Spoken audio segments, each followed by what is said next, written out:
نحمده ونصلي على رسوله الكريم اما بعد فاعوذ باللہ من الشیطان الرجیم بسم اللہ الرحمن الرحیم۔ مجھے آج اس معزز ایوان میں جس موضوع کے الفاظ کو خراج پیش کرنا ہے وہ ہے یوم آزادی۔ سامعین محترم، قوموں کی زندگی میں بعض دن اس قدر اہمیت کے حامل ہوتے ہیں کہ جن کا تذکرہ دلوں کو ایمانی اور جوش و خروش بھرپور کر دیتا ہے۔ پاکستان کی تاریخ میں 14 اگست ایسی ہی اہمیت کا حامل ہے۔ 14 اگست محض ایک دن نہیں بلکہ تحریک پاکستان کے مجاہدین کے بے مثال جذبہ قربانی کا پیغام بھی ہے۔ اس دن کی تاریخی عظمت کے پیش نظر آج وطن عزیز کے ہر شہر اور ہر قصبے کے اندر خوشیوں مسرت کا جشن منایا جا رہا ہے۔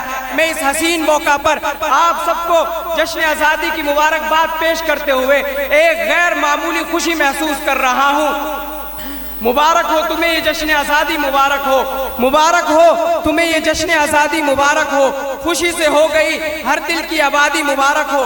جناب صدر، یوم آزادی کا لفظ زبان سے ادا ہوتے ہی تحریک پاکستان کے ولولہ انگیز دور کی یاد تازہ ہو جاتی ہے۔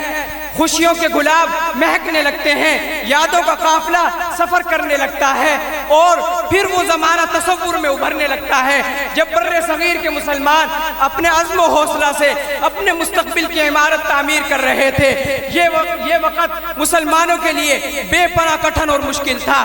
ایک طرف انگریز جو یہاں ہزاروں برس حکومت کرنے کا منصوبہ بنا رہا تھا، تو دوسری طرف ہندو جو مسلمانوں سے اپنے سینکڑوں برس غلامی کا بدلہ چکانے کی سوچ رہا تھا۔ اس کے علاوہ کچھ کم اندیش مسلمان بھی تھے جو دو نظریہ اسلام سے منہ موڑ کر ہندوؤں سے تعاون کر رہے تھے۔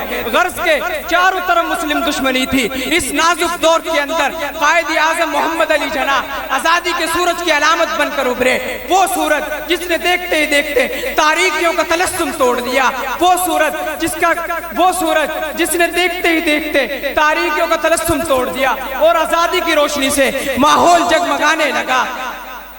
جس کا کردار صحیح معنوں میں مرد مومن کا کردار تھا، جس نے باطل کے سامنے جھکنا نہیں جھکانا سیکھا تھا، اس قائد اعظم کا کردار اقبال کے مرد مومن کی طرح کردار تھا۔ ہر لحظہ ہے مومن کی نئی شان نئی آن، ہر لحظہ ہے مومن کی نئی شان نئی آن، گفتار میں کردار میں اللہ کی برہان۔ سامعین محترم، قائد اعظم محمد علی جناح نے یوم آزادی کی یوں ملت کی کہ قوموں نے صدیوں کا سفر برسوں میں طے کر لیا اور پھر 14 اگست 1947 کو چشم فلک نے یہ ایمان فروز منظر اپنی آنکھوں سے دیکھا کہ انگریز کا اقتدار حرف غلط کی طرح مٹ چکا تھا اور ہندو سامراج اپنی مسلم دشمنی میں ناکام ہو کر اپنے زخم چاٹ رہا تھا۔ سامعین محترم، ہمارا قائد جو تمام حریفوں کو شکست دے چکا تھا اور دنیا پاکستان کے وجود کو سلام عقیدت پیش کر رہی تھی۔ جناب صدر، میں اگر یہ کہوں کہ دو قومی نظریہ پاکستان کی اصل بنیاد ہے تو یہ غلط نہ ہوگا۔ جس نے بر صغیر کے مسلمانوں کو ایک پلیٹ فارم پر جمع کر دیا تھا اور فضائیں پاکستان کا مطلب کیا لا الہ الا اللہ کے پرجوش نعروں سے گونج رہی تھی۔ نیز اگر یہ کہا جائے تو بے جانا ہوگا کہ حقیقی بنیاد پاکستان کی لا الہ الا اللہ ہے۔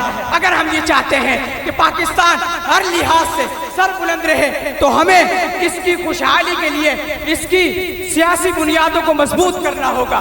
سامعین محترم، اسلام اس ملک کا مقدر بھی ہے اور اس کے تابندہ مستقبل کی ضمانت بھی ہے۔ نعرے تکبیر، نعرے تکبیر، تاج و تخت ختم نبوت۔ پاکستان کا مطلب کیا؟ پاکستان کا مطلب کیا؟